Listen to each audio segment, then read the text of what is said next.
welcome to another episode of WVU Marketing Communications Today. Coming to you live from the campus of West Virginia University, it's a syndicated show that sits squarely at the intersection of data-driven decision-making and modern marketing practices. And here to make those two concepts make sense to us, one of the many people who experts over there, Karen Freberg. Hey, Karen. Thank you, Paul. I am really excited to host this special episode today for West Virginia University's IMC podcast. We have two special guests who will be coming in to talk about the new normal, advocacy communications in the midst of a global pandemic. And I am joined today with two leaders in the field, Mike Fulton, who directs the Washington, D.C. office of Asher Agency and teaches public affairs at the university at West Virginia University Reed College of Media in the IMC program. And Mike has worked for Capitol Hill for 10 years and focuses on advocacy communication strategy, relationship development, coalition building, and earned media placements and events. And Josh Habursky is the head of federal affairs at the Premium Cigar Association and also is an adjunct professor at George Washington University's Graduate School of Political Management. His experience in digital grassroots advocacy is quite prominent, and he has founded the national nonprofit Grassroots Professional Network, and his two past positions are brought in government relations to state capitals as well as federal government relations. Over the last couple of weeks, the global pandemic has had immeasurable impacts on healthcare, economic communications, and social distancing has flattened the curve across the board. And the coronavirus has basically spurred wholesale remote work environments across the board. And I'm really excited to have both Josh and Mike come on and be part of this episode. So welcome, Mike and Josh. I hope you all are both doing well today. Thank you, Karen. We are healthy and safe here at home. Thank you, Karen. We're definitely excited for the discussion on a timely topic, and I think that looking forward to hearing Mike's insights as well as we both figure out what the next steps are for our individual clients and our advocacy programs as the pandemic continues in several weeks in with the new measures and the new communication tools that we have to live in that reality. Absolutely. Yes. It is such a timely topic. I mean, today's session is going to be focusing primarily on the virtual advocacy communications efforts while definitely incorporating key elements of IMC to help amplify our activities. And so I'd love to get started with this question. How has this event impacted each of your practices in advocacy communications? Well, Karen, this is Mike. The world will literally never be the same again, and business as usual is just not an option. Communicators and advocates must be patient and understanding throughout this evolving crisis, and we need to focus on making things better. We're all in this together, and from what I've seen the past several weeks, those in our profession are more collaborative than ever as we help create the new normal. Fortunately, there are existing technologies, vendors, case studies, and colleagues like Josh and many others to help us leverage our communications and advocacy campaigns at either the state or federal level. There's literally been no time for us to adjust at the Asher Agency. In the midst of the crisis, Congress is ready to act. Governors and state health departments are moving as rapidly as they can. Every single one of our clients at Asher Agency has been impacted in some way or another, and many are seeking relief or help at the federal level, whether they be hospitals that are in the midst of the pandemic, higher education institutions that want to protect their students, help move to an online learning environment, make sure their scholarships and financial aid are still in good place. Even teaching centers needed a little boost in the most recent stimulus bill on the ability to reauthorize the program that allows medical residents to be trained at community hospitals through graduate medical education. We've had federal contractors that are concerned about their ability to get the job done for the federal government while they're teleworking. and they needed the permission to be able to do that and also to be healthy and safe. So while I'm a firm believer in face-to-face communications and under normal conditions, I'm rarely in my office. This is a whole new environment working out of my home office, focusing on GoToMeetings, Skype, Zoom sessions, and then also trying to help use technology and earned media, some of our more traditional public relations and marketing activities to try to move the needle for our clients. I would just add to that, I think instantly, one, when states started to shut down, when the different levels of government started to take the necessary action, our organization, the Premium Cigar Association, had to respond immediately. Our members were being told that their business can no longer operate under normal conditions. Some adjusted hours, some became pickup only, and you had others that shut down, will be shut down for the next several weeks as a result of that. So really, we had to develop a constituent services model to intake all of those member inquiries, whether it was a question about, has a disaster relief declaration been declared? What is the status of the Senate bill? I think that we had to use our traditional digital tools that have always been around, but may have been on the back burner for some of us that are traditional lobbyists that are meeting with 8 to 10 staffers every day, getting our issues in front of them. It's really shifted into a two-way communication role where you have two audiences. You have to communicate to the elected officials, but your membership is an equal component of that, and maybe an even more important one, getting the feedback what's necessary. I'm not a premium cigar retailer, but represent 3,500 premium cigar retail stores around the country.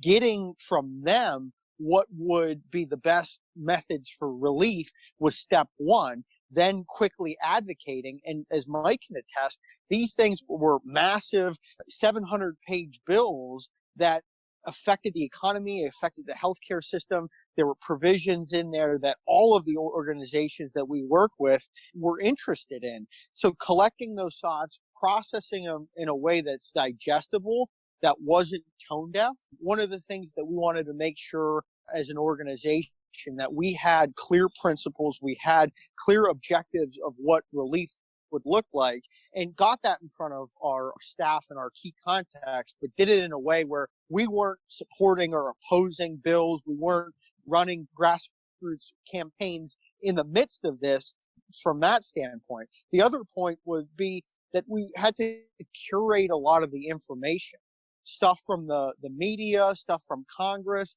There is an information overload. Every report, if you watch the nightly news, is an angle about the epidemic. Processing that for your membership to what is relevant to them. In those 700-page bills, only 15 pages of that might be relevant to our members. It's my job to find that information and highlight that across all of the different mediums. The other thing that a grassroots professional has to do is really explain the civic background of what's going on. And it's complex. Don't get me wrong. Right now, anybody that's reading the news has to dust off their high school civics book to see, is this a federal, state, local? You're even seeing international information come out there. So who is it best for them to contact? Small Business Administration is an outlet that we routinely work with, but there's connections where certain things that states and counties have to do in order to open up those funds for our members. So being able to explain as education resource to our membership is another way that the practice has really changed. Well, yeah, and as both of you have said, this situation and this crisis has changed your work tremendously. So I wanted to actually, Josh, reach out to you first with this question: what advocacy communication strategies are no longer possible? And then the second part of this question is, how have you adapted these communication challenges? How have you addressed this full forth in your advocacy communication efforts? I think that a couple things have changed immediately in the different toolbox that we use. it's shrunk a little bit. We can't use the full arsenal, so to speak, on these advocacy campaigns like we could even a month ago. One of the things that we had was a public engagement series where we would have congressional staffers, members of Congress come and learn about a topic related to the premium cigar industry, more of that educational piece. This month being Women's History Month, we had a panel of a female manufacturer and a female retailer that were providing a presentation. We had 150 RSVPs. Folks were coming to our office for this event. There was a lot of enthusiasm and build-up. We've had to shift that public engagement series from being in person to being digital. So next Thursday, it's going to be a go-to webinar that will then be broadcast on or reposted on YouTube and Facebook and our social media channels. So I think it's changed a lot of the face-to-face communications are no longer possible. Mike and I can no longer go to Capitol Hill and meet with staffers about the issues that we're advocating for. But you can schedule those conference calls and provide routine updates. Everybody's in the same boat, so to speak. And I think Mike's comments were really impactful, that learning from peers and seeing what they're doing. The staffers understand what's going on as well, and they're adapting. So they're changing their advocacy methods that they intake the communications, just like we are doing it on the front end and what we send to legislators and regulators on things. So face-to-face is definitely impacted. Political action committee side of things, those are largely event-driven and fundraisers. The campaigning methods have really been impacted by this. And I think that's been an area where we've had to shift and pivot, and it's more of a delay in that type of tactic. And something like that will be eventually shifted towards later in the year. So being adaptive with your own calendar, knowing that you have 12 months of advocacy, and we've done previous webinars on maximizing your efforts for all 12 months in your advocacy strategies, that calendar now is definitely shifted. But I can say one thing's for certain, that we're in a period of time, it's definitely a challenging period of time, but it's also testing the limits of digital communication. And we're learning things, forced learning, by having to call an audible and adapt to the conditions that we're currently in. But advocacy and the advocacy community will be better after this all passes, and we'll be able to really assess, does digital weigh up to in person? I'm a firm believer, just like Mike, best methods are in person, but we're being forced now to try some new things. And I can tell you from my own perspective, I'm going to be adding a few tool sets in the long term to that advocacy toolbox as a result of the past few weeks. Awesome. What do you think? What's your take, Mike? Well, I think a lot of this is how many assets did you have built up ahead of this crisis? So if you are a communicator or an advocate, what relationships do you have on Capitol Hill, in state capitals, at federal agencies, in the business community, the media? Thank goodness that I'm a very big fan of LinkedIn and have built up a great network there, and it has become very, very helpful, more helpful than ever. Our agency has multiple U.S. offices, so we are used to working remotely and apart, and we have shared drives. We use Google Docs to collaborate. We're used to conference calls. We have a regular weekly team meeting where we keep up with what's going on in different parts of the country and with different clients and with coworkers who are not in the same office but still working on the same accounts. Our agency had a lot of great assets. Personally, I've been doing this for several decades, so I have a lot of relationships. And I think I'm actually getting a lot of inquiries right now because people know certain offices that I know, and they're saying, can you help us get a meeting in there? Can you help us get a grant in front of a group and try to build support for it, a bill, a regulation? So I think it's the assets that you've built up. That's a big factor. To the positive side, there's no commuting, no fashion pressure that I know of, other than my wife here at home. And so I have more time to focus, write, be strategic, and experiment with many of these new communications techniques. Wonderful. We're going to be taking a break, but after we get back, we will focus on strategies and tactics that might work for our listeners in the new normal of virtual advocacy communications. West Virginia University has the only online data marketing communications program of its kind in the country. They focus on strategic thinking, critical problem solving, and informed decision making. The Data Marketing Communications program prepares you for your career by learning the innovative tactics from award-winning faculty like those today. Learn more at dmc.wvu.edu for the Data Marketing Communications program at West Virginia University. We are back with Josh and Mike, and this session is going to be talking about, again, the strategies and tactics that our listeners can benefit from two leading experts on the new normal of this virtual advocacy communications. Mike, I would actually like you to talk a little bit about some of these examples of some of these technologies and strategies and tactics that are part of the new normal. Well, first, Karen, I'd like to say people really need to still become engaged in their government.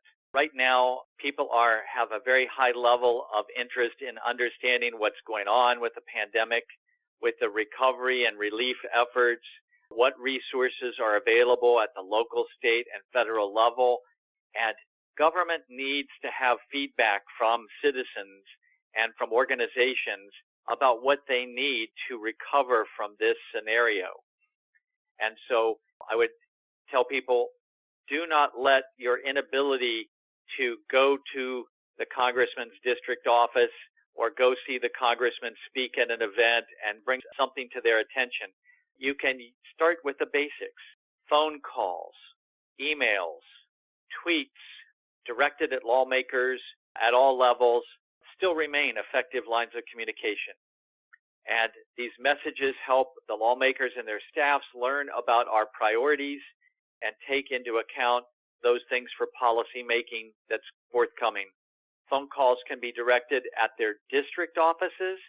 The district offices, you might get somebody that you know locally, somebody that understands your situation a little bit better in the district office or the state office for the U.S. Senator. So I always encourage people to think locally. In addition, you can call their capital offices. They have email forms on their websites. In some cases, they even list on their websites which staff people handle which issues, which can help you go to the right person. Always it's important to try to get things to the right person and ask for follow-up.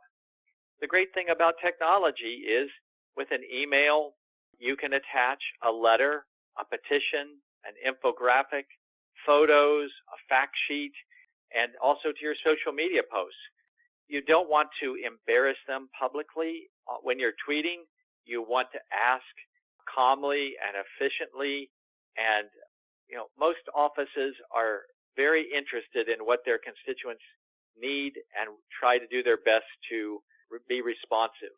Certainly because we're in election mode right now, so they're even more responsive. But technology such as Zoom, Skype, Google Hangout allow you to have meetings with grassroots and membership folks that are in your associations, your clients, to help train them. Then the congressional offices are also very receptive. Some of them, they have conference lines just like businesses do. And the other day I did a phone call with 2 Senate aides. They were both at their homes in different locations. I was at my home. We connected by a conference line that they gave me, and we were able to conduct our business. After the meeting, I sent them an email with more details and attachments outlining the scope and answering some of their questions. It was fantastic. The other thing is a lot of organizations in Washington heavily believe in what's called the fly-in. And, I've even written columns on, and Josh and I've written columns on best practices of getting the most out of your congressional fly-in. Here are the do's and don'ts of when you walk around all day on Capitol Hill to a group of meetings to see your legislators about an issue. Well, that's not possible. But luckily, Technology has allowed us to schedule telemeetings, so you can use video tools such as Countable, Storyvine to record advocacy messages and share it with lawmakers. There are lots of tremendous vendors out there that Josh and I work with who have the ability to help you get your message to members of Congress wherever they are and to keep that going. Facebook Live is a fantastic tool. For one healthcare client, we set up 2 Facebook Live sessions, one last Sunday, one was last night. It was with a physician answering community questions about coronavirus and its impact, and we had 350 people that joined the conversation. It was very, very successful and very valuable for the people who participated. Josh, add a few, and then I have a few more to add when you're finished. I think adapting the communications in the work environment, to some extent, it's helped certain industries become the focal point of what's going on. If you're in hospitality, gaming, restaurants, airlines, retail, hotels, the communications channels with the White House, with the administration, the regulators, as well as Congress, is fairly accessible, even in this digital format. Again, I mentioned the Small Business Administration. They are doing state-specific webinars. There's conference calls with even their director for stakeholders where you can provide input. So if you're in an organization where employees and their livelihoods and jobs are at stake, you can get in front of these people a lot easier. That comes with the trade-off of you have to showcase some type of restraint with this. Again, it is a balance of the healthcare crisis as well as the economic crisis. So one of the things that we wanted to ensure as an organization, and any folks that I advise, is that we don't want to be tone deaf on what is going on. We want to explain the severity of the situation, explain the communication portals, where the information is. I mentioned we curated a central hub on our website where you can find everything. We're also sending out daily email blasts. I think we are not only shifting the strategy and shifting our communications a little bit, we're also upping the ante with tried and true principles that we've done in the past, but the severity of having to do them and the necessity for it is greater, like audience segmentation. I mentioned that 2-track, but we have manufacturers and consumers and folks that the employees of our shop owners. We have to really drill down what affects them, what information are they most interested in. So we've crowdsourced some of that. I'm at the federal level. I have 2 consultants that work with me. I'm the only in-house person to cover all of our federal legislative and regulatory activities. So we crowdsourced it to our membership and said, hey, if your hours are being impacted or you've had to comply with something, send a note. This will automatically get posted to a website. So you can find a central hub of information. I've also really, kind of being an adjunct professor, Mike and I know the office hour method.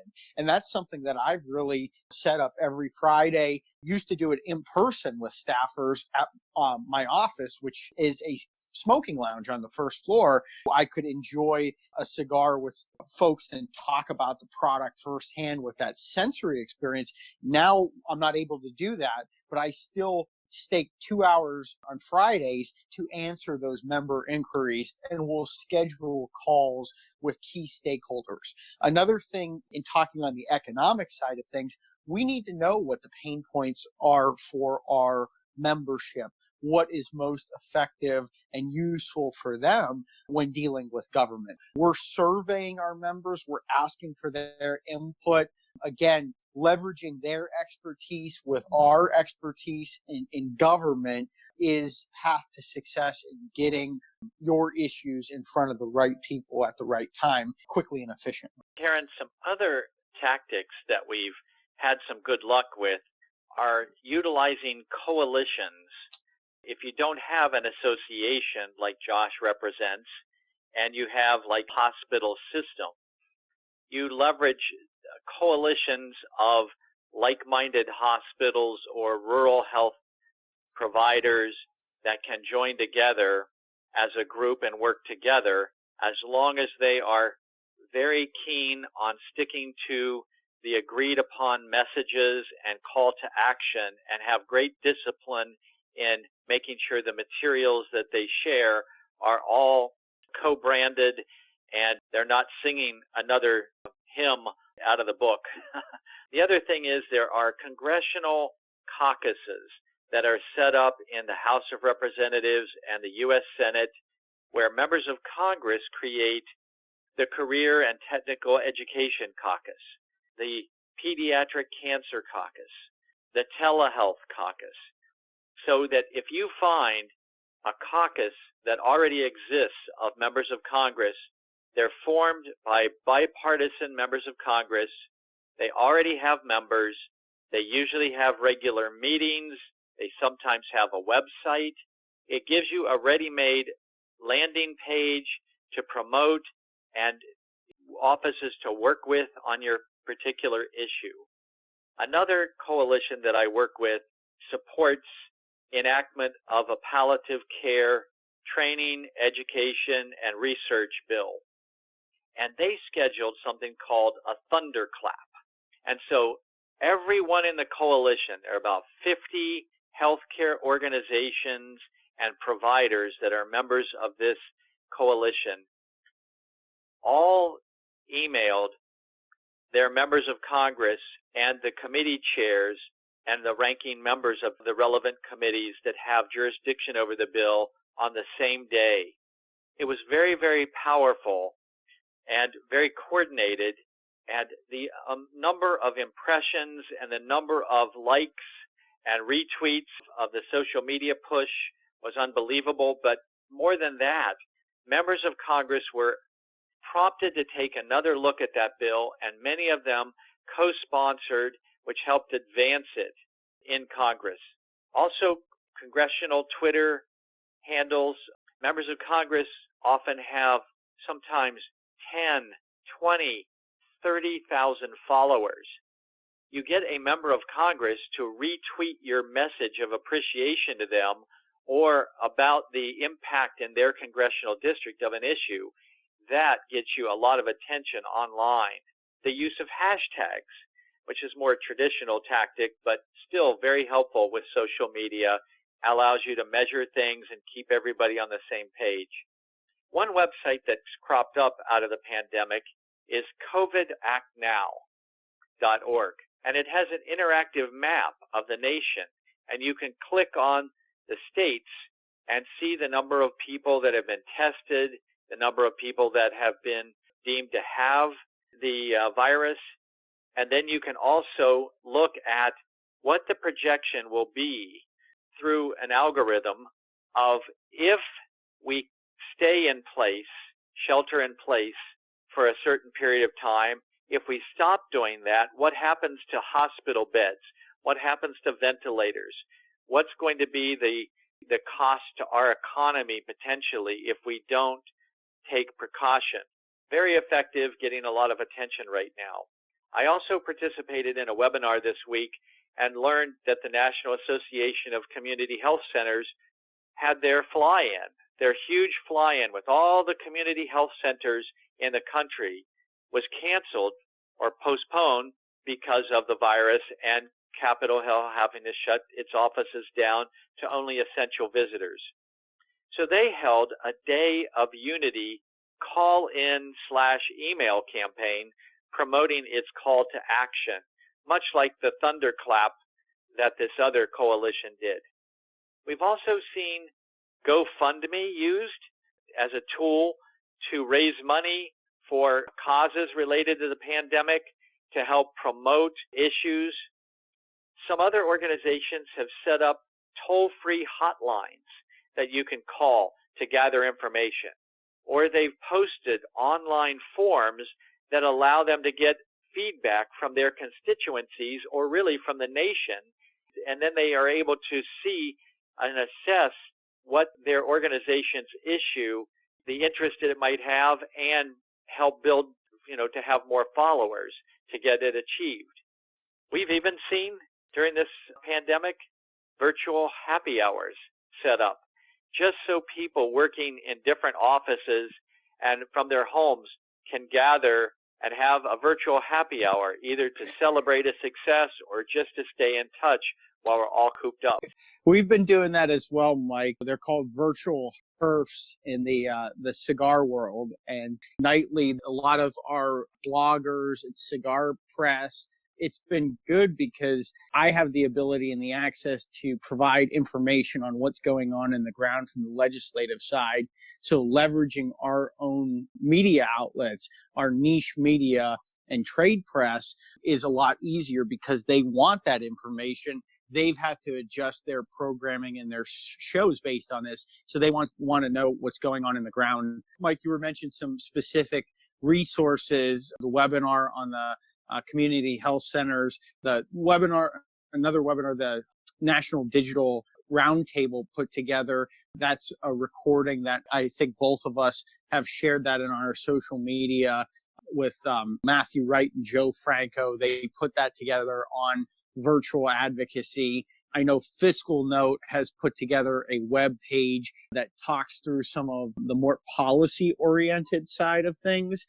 And then, of course, I put together a piece last week for campaigns and elections on this topic in general and gave some concrete examples there. So there are a few other resources where people can look to find some additional information as they run through their own advocacy campaigns and adjust their own strategies.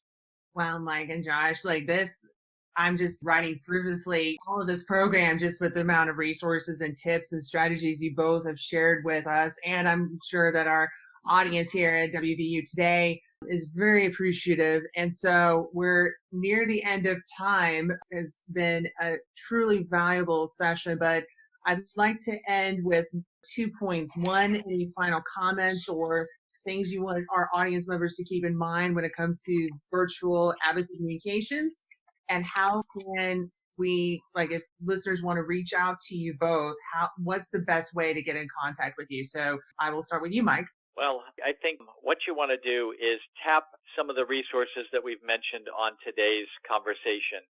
And you're welcome to reach out to me. I'm at mikef@asheragency.com. My Twitter handle is hillrat1156, and I welcome any communications with my colleagues in this field. Josh and I always advocate that when you are involved in government relations, you must also be an educator, and you must also help the profession, and we're all in on that score. Mike, I think you've done a really good job, and in some of the pieces that we've put together in the past. I think I was doing the count after I posted the article on the coronavirus and how advocacy is shifting. We're nearing the 100 article point on different tools and tactics. I would say going back through that list of pieces that we've produced. I've been involved with campaigns and elections for 3 years now, and have been writing quite a bit on digital tactics even before COVID-19, and really dusting off those articles. I think it's a good resource. One of the other things, a good friend, Matthew Zablid from Beekeeper Group, David Lusk from Key Advocacy, they put together a list of, I want to say 25 tactical elements that you can do during this time and really address the core topic that we've been discussing on this podcast. We posted that on the Grassroots Professional Network social media channels. I would say the best way to get a hold of me is either by email, jmhabursky@gmail.com, or on LinkedIn. Mike and I both will continuously post things on LinkedIn, whether it's articles or webinars or podcasts of our own, but also other folks in the industry. I would, if you work in the association space and you're looking for something that you can do quick turnaround, premiumcigars.org, our website, has that central hub that I've been discussing, and you'll see all the different elements come together of what I discussed in my comments.